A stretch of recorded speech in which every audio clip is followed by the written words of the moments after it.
Assalamu alaikum wa rahmatullahi wa barakatuh. Alhamdulillahi rabbil alamin wassalatu wassalamu ala rasulillahi sallallahu alayhi wasallam wa ba'd. A'udhu billahi minash shaitanir rajim. Enyi waumini, kutiba alaykumus siyam, mmelazimishwa kwenu kufunga kama kutiba ala alladhina min qablikum, kama walivyolazimishwa wale waliokuwa kabla yenu, la'allakum tattaqun, ili mpate kuacha Mungu. Sadaqallahu alazim. Kuna watu wanasema kuna vunja jungu.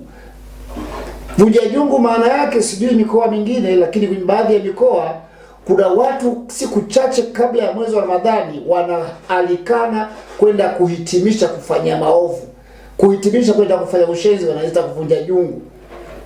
Kwa sababu mwezi wa toba unakuja, mwezi wa nini unakuja, sasa wanaalikana kwenda kufanya maasi, kuhitimisha maasi ili kusubiri mwezi watakaotubu. Inasema hii pia ni tahadhari. Mwenyezi Mungu Subhanahu wa Ta'ala alikuwepo kabla hatujakuwepo sisi, yupo hata kama sisi tupo, ataendelea kuwepo hata baada yetu. Sisi hatuna chochote ambacho tukifanya tunamnufaisha Mwenyezi Mungu Subhanahu wa Ta'ala.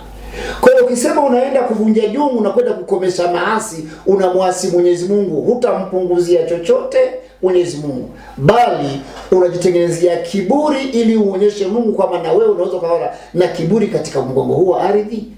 Haijalishi hayo unayoyafanya yatakuwa yametamkwa na nani, mwenye heshima kiasi gani, mwenye mamlaka kiasi gani, mwenye mali kiasi gani, una uwezo wa kufanya utakapofanya. Allah Subhanahu wa Ta'ala ameweka mwezi huu ndani iwepo saumu ya lazima, la'allakum tattaqun. Huwezi kufikia ucha Mungu kwa kumtangazia ubabe Mwenyezi Mungu kabla ya siku ya mwezi wa Ramadhani kufika, nili nifunge, nataka nianze nihitimishe maasi, afu kutarajia kwamba utakwenda kupata ucha Mungu. Kwa wale tunaokusudia kufunga kwa sababu tunataka radhi za Mola wetu, hizi ni tahadhari za kuepukana nazo.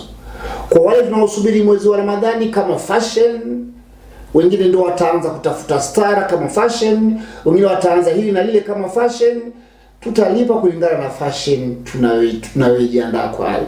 Muhimu kwangu mimi ni kukutakia ni kheri na kujiandaa kupokea saumu muhimu ya lazima ndani ya mwezi wa Ramadhani, ili kwa kujipinda katika saumu hii asa Mwenyezi Mungu Subhanahu wa Ta'ala anaweza katupokelea amali zetu nyingine. Sasa lazima tufanye maandalizi sasa, na maandalizi yenyewe ni ya kuipupia kheri kuliko kuhitimisha maovu. Wabillahi tawfiq. Assalamu alaikum wa rahmatullahi wa barakatuh.